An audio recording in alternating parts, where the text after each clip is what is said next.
This is Cast of Wonders, the young adult fiction podcast featuring stories of the fantastic. Welcome. Episode 605. I'm Catherine Inskip, your editor and host. Our second Banned Books Week story is The Projectionists by E.M. Linden, which was first published in The Deadlands in 2022. E.M. Linden's work has appeared in Strange Horizons, The Deadlands, Flash Fiction Online, and various other publications and anthologies, as well as the Locus Recommended Reading List. She has lived and worked in the Middle East and Australia, but calls Aotearoa, New Zealand home. She likes coffee, books, owls, and the sea. She is online at emlinden.blog or at emlinden.bsky.social. This story is narrated by Peter Beirovesh.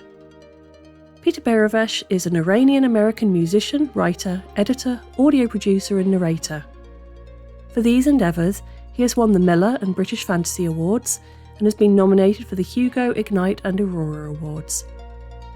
His interactive novel is forthcoming from Choice of Games, and his essay, Pearls from a Dark Cloud, Monsters in Persian Myth, is forthcoming in the OUP Handbook of Monsters in Classical Myth. When he isn't crafting, crooning, or consuming stories, Peter can usually be found hurtling down a mountain, sipping English breakfast and sharpening his Farsi.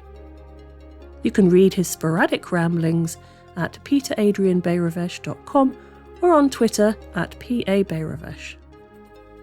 This story comes with a content warning for grief, off-screen violence and authoritarianism. And now, we've a tale to tell.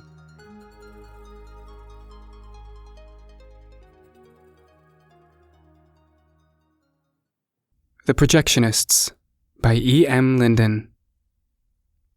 Nobody talks about what happens in Hassan's city, so he looks for clues. His memories are jumbled up and broken, boots thudding, shards of glass, shoulders and fists slamming on the thin wooden door of his flat. He remembers one night some men forced their way in. The latch is still broken. But Hassan's father says no. That was only because Hassan locked himself in once and the neighbors had to rescue him. It's a funny story, not a scary one. And his mother is with relatives. Hassan doesn't need to worry.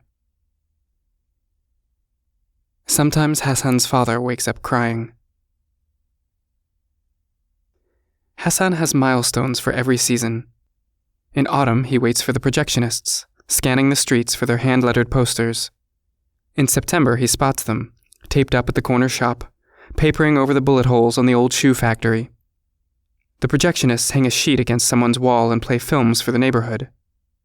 Hassan watches Black Panther and an old Star Wars film and other movies from America. He comes home with his head full of stars and explosions and hidden kingdoms and pours out his wonder to his father, spills his tea in excitement. "Amazing," says his father. "Tell me more. How did they hide this kingdom? And what was it called again?" Hassan goes every Thursday with a blanket and his father's flask of hot tea. He wants to be a projectionist when he grows up. It's not a job, not a proper job, but he wants to learn how anyway. He hangs around, watching the tallest of the young men wrestle the sheet into place. In winter, it's too cold to sit outside, so the projectionists take a break. The smoke of coal fires hangs over the city. Daylight is trapped behind the clouds. The dark disorients Hassan, like the clocks and the prayer towers and the bread sellers are all playing tricks on him. He wakes groggy, and his flat is so cold that his breath hangs in the air. But winter also brings the snow, gentling the city in thousands of small ways. It smooths over the potholes on the way to the market, and the frozen mud doesn't clog his shoes, at least until it's trampled into slush. The snow trims the broken-faced buildings in smart white paint. He likes the squeaky crunch of fresh snow underfoot, the smell of chestnuts splitting over charcoal, snow fights, sliding down the steepest streets on flattened cardboard boxes, snowflakes that dust his gloves but disappear on his bare skin, the sting and flush of his face and ears, then hot barley soup and action films on the television in the long evenings. In winter, everyone walks as slowly and carefully as Hassan's father. Nobody clicks their tongues impatiently behind him. Hassan's father is setting a record. On the surface, it's simple: to go the longest stretch of days without mentioning a particular woman. Every day his lead increases, but there are vastnesses in his silence. Daylight trapped behind the clouds. Hassan knows his father. "Make sure you have your jacket with you," Hassan's father always reminds him whenever he leaves the house. "But it's not snowing," Hassan says, and his father replies, "It's not snowing now, Hassan. Nobody knows the future." But snow tells Hassan the past. Where people went, the shoes they wore, how long ago they left. The unmarked snow is as white as the projectionist sheet before the film plays, and the footprints are the beginning of the story. Hassan is a detective in winter. Footprints crisscross the snow on the main paths, so people's tracks are cleanest when they trespass and stray. The shortcut takers that hem their neighbors' gardens, the rooftop traceries where people tap into the power lines, the double set of footprints on a mysterious errand in the half-finished hotel. Not everyone leaves footprints. There are the silent people. Hassan has seen them ever since he can remember, 1 or 2 in a week perhaps, but there are more and more these days. They're everywhere, behind broken windows and waiting for buses on routes that are no longer serviced. Mostly they just seem bewildered. They make no tracks for Hassan to follow. It sounds simple, Hassan knows, but sometimes you never do find out where people go. Like the son of the bookseller, the one near Little Tree Street, who sometimes gave him cloves to chew when he helped his father in the shop. The old man shut his lips tight and shook his head whenever Hassan asked him when his son would come back. Now he knows better than to ask. Some things he must find out for himself. Every day his father's record is a day longer, and harder to break. One day a woman slips on the ice. Her head hits the concrete and bounces hard. People rush to her side. Hassan hangs back. The helpers crowd in, brandishing cell phones, talking urgently, telling each other not to move her. It's cold, well under freezing, and soon the woman shakes so violently her legs drum on the concrete. A shopkeeper comes out with a woolen blanket, and they lay it over her. The ambulance arrives eventually, and young volunteers in red fleeces slide a brace around the woman's neck. Hassan perches under the overhang of the shop and watches. Someone comes and stands next to him. It is the woman, the same woman. She is lying on the ground, now still. She is standing next to Hassan. She is being loaded onto the ambulance. She is watching herself, puzzled. She notices him looking and offers him a sunflower seed. Hassan shakes his head politely, and the woman shrugs. She opens her mouth to speak, and her face distorts, like the image on a flickering television when there's interference with the transmission. White noise, a snowy screen, silence. The woman flickers jerkily back into place. That's when Hassan knows. They're ghosts, the silent people. Workers from the countryside clear the snow.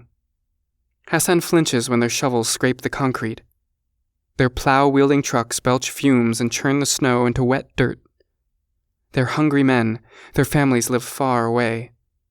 He's not sure where they go in summer. When the roads are clear, the traffic starts back up, choking the city and making Hassan's father wheeze. But where the snow is left alone, where people don't tread and cars don't go, it sculpts itself into lovely shapes. Porcelain bowls, the prows of ships.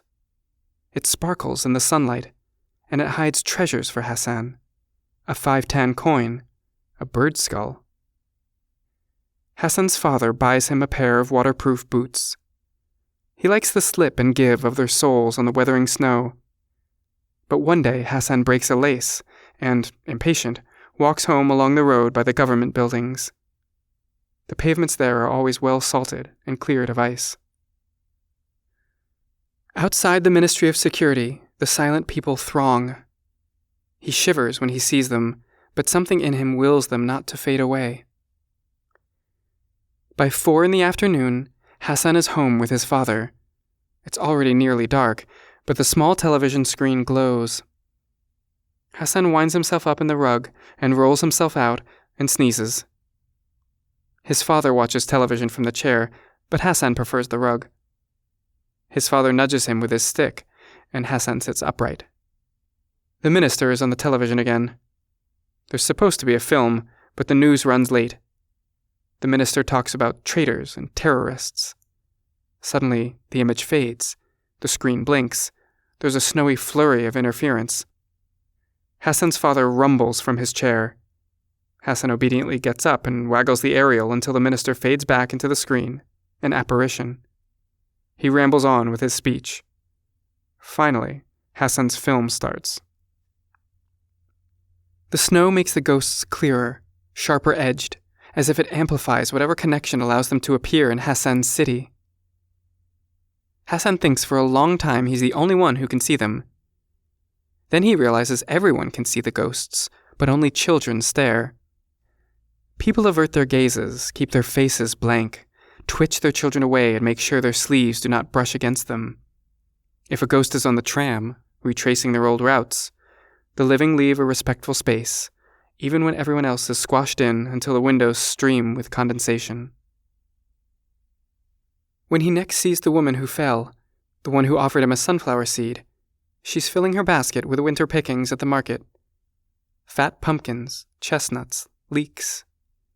He's used to the silent people by then, so he pushes right past her. He thinks he'll pass through her because she's dead, but instead he jars her arm and she drops her basket. She's solid and alive. Hassan apologizes and helps to gather her spilled groceries. "How's your head?" he asks.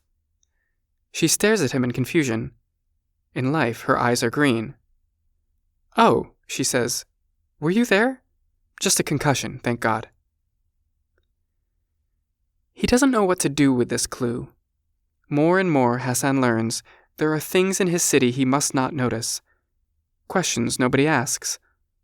Small things like a friend's careless comments, to which the response is a poker face or a noisy clearing of plates. Big things, too. Shiny squares on dusty tables or bright patches on faded wallpaper, the marks of exiled photographs.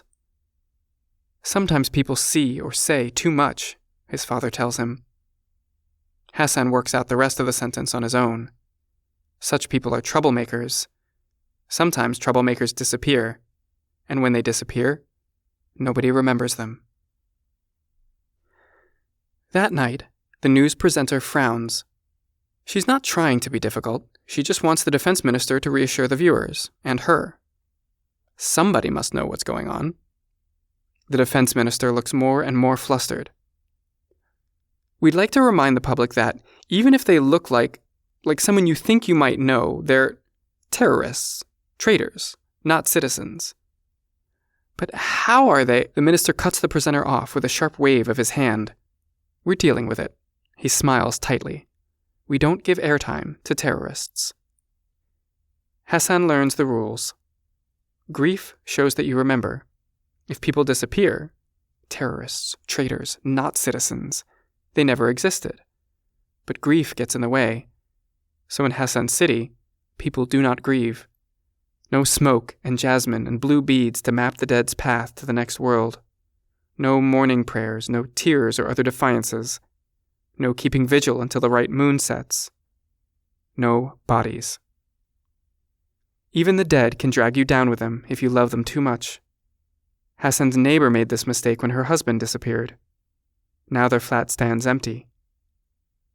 Hassan fears sometimes that his whole city could disappear like this. Chains of people destroying each other through reckless grief and love and stubborn memory. Or maybe this is what will save the city. If you are remembered, you persist. He wishes he could remember more of his mother. Hassan learns anything can be erased. A sun, a war. But he also watches the snow. Things are still there, underneath. The chief minister makes his next speech on Victory Day.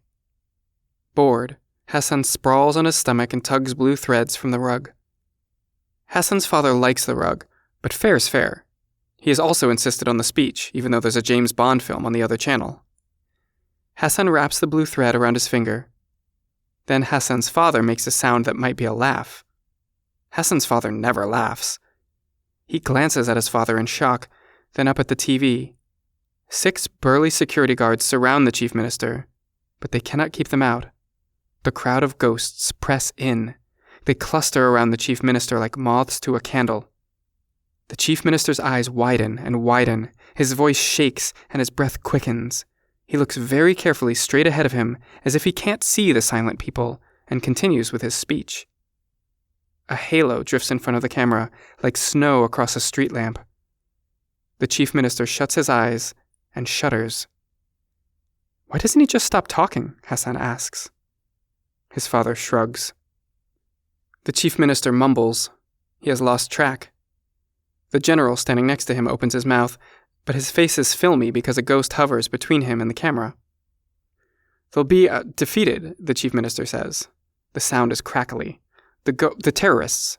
We cannot give in to Maybe they're not ghosts, Hassan says, thinking of the woman with the sunflower seeds. Maybe they're still alive somewhere. His father meets his eyes. It is a look he gives Hassan every now and again, a look as if he is sorry and maybe a bit ashamed, and for a long moment Hassan thinks his father is going to tell him. But Hassan's father swallows, and the presence of Hassan's mother fades back into the dusty curtains that she sewed and the marks on the couch from her careless cigarettes. "Yes," he says, eyes back on the screen. "Somewhere." The thaw comes. The snowplows rest. The air is clean and quiet. Hassan finds a piece of blue glass in a puddle of snowmelt, as smooth as if it had come from the sea. The weather warms, and the projectionists show their films again. One of their friends, the tallest young man, doesn't return. That happens sometimes. Their sheet is shabby, stored in a dusty cupboard over winter, and without their friend they struggle to reach high enough to hang it. But other things have changed too. Maybe the ghosts made them brave. Now the projectionists show films unlike any they've shown before. Not from America. From Hassan's own city. They have ordinary people in them, talking in a way that Hassan has never heard. It's in his language, but it uses new words and familiar words in new ways. They're talking about things people are not meant to talk about, like truth and justice, but not the truth and justice that American superheroes bring, more like farmers discussing the rain, quiet but sure. They need it, but they know the drought always breaks eventually. Hassan's father bans him from visiting the projectionists after the first police raid. But he does not see what Hassan sees. Amidst the cracking truncheons and the running feet, Hassan sees a man he's been told to stay away from, a security officer whose job is to scare and hurt people. Today, though, tears stream down the violent man's cheeks, glinting in the blue-white light of the projector. A ghost faces him calmly. Hassan recognizes the tallest projectionist. The violent man shivers in the spring sunshine, trying to keep his eyes on the sky and not on the ghost's face. He gazes at the sky, and his lips move. Is he praying? Hassan cannot lip read. He doesn't know what has made the man like this. Fear, perhaps regret, but he knows the man will never again be able to do what he used to. Hassan steps closer. "Please," the man is saying, over and over. "I'm sorry. Please, I'm sorry." After that, Hassan isn't scared. He's not the only one. People become bolder, speculating secretly, then openly. He hears the grown-ups around him ask and say things they would never have dared to say before. In his whole life, he's never heard people talk like this. Even his father ventures a thought. They're not remembering themselves, he tells Hassan quietly, who has burbled on all through dinner. We're remembering them. A ghost passes by a white wall, like an image from a film, and something clicks into focus for Hassan. The projectionists, these ghosts, sending themselves back. They're stuck somewhere and can't move on, like the woman who fell on the pavement. She left her body when it was hurt and cold to stand peacefully next to Hassan for a little while. In Hassan's comics, it's called an out-of-body experience. But as much as he'd like to believe otherwise, Deep down, he knows the woman is the exception. Maybe it was something in his father's face. Not every ghost returns to their bodies. Most are dead. Hassan thinks he understands. They can't move on because they were never mourned. No jasmine, no tears. But they find their way back because they are remembered. So Hassan looks. He tries to be an aerial, a blank slate, a fresh snowfall, a white sheet. He tries to be a projectionist and reach out. But what he wants eludes him. He must be close. Every day he stops at a certain spot outside his block of flats, a tiny edge of land where wildflowers struggle and thrive each summer. Another milestone. In this particular spot, Hassan's frustration and sadness are almost too big for him to carry. Perhaps the feelings are from within him, but maybe they belong to someone else. Hassan admits it to himself. He's hoping. When the ghosts bring names, tiny messages to the living, it spooks the chief minister even more. He announces forceful new measures. The ghosts are banned. Interacting with ghosts is treason, and the ghosts don't exist. People read the messages anyway. The Minister of Security quits. Some say he had a nervous breakdown. Hassan finds it strange that nobody he knows personally is scared of the ghosts, but everyone in charge seems terrified of them. The ghosts don't listen to the chief minister. They cradle scraps of cloth and paper. They warm their hands on them. Still silent, they reach for the remnants of words. The scraps are as intangible as the ghosts, so they cannot hand them over. Tell them Tell Ahmed. Tell Sarah But the ghosts learn. Through trial and error, they grow stronger and capable of more. They remember language. They hold the scraps up for the living to read.